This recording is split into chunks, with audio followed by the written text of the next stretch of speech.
Well, there's two main reformers in the book. One is Ernest Bell, who's a reverend, and I always say that if I had written a novel, I couldn't have named him Ernest because he was earnest, and that would be bad. But I really do think that he believed that the Everly Club and other madams were ruining the moral fabric of America, and were causing, endangering the lives of young girls across the country, and this had to be stopped. And the only way to stop this nefarious business was to wipe out red light districts altogether. So I do think that he sort of really believed in his cause. The other reformer, Clifford Rowe, was the lawyer and the politician, sort of, and I think he was pretty much the polar opposite of Ernest Bell. There was a great profile of him in the Chicago Tribune that sort of summed him up better than anything I could have said. And it begins, "On the day of Mr. Rowe's birth, he gave a speech on the wrongs of infants."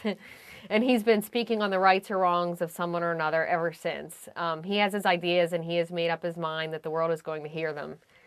So I think that he was really motivated by political ambition and a chance to make a national name for himself. And he was really effective. I mean, he was the one that pretty much single-handedly spread the white slavery panic across the United States.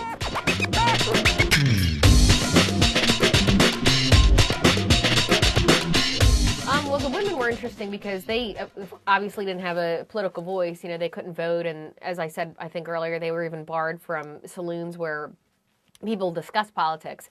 So the white slavery scare was the one way that they could insert themselves into political discourse and sort of make the argument that, America's women are best able to protect America's girls.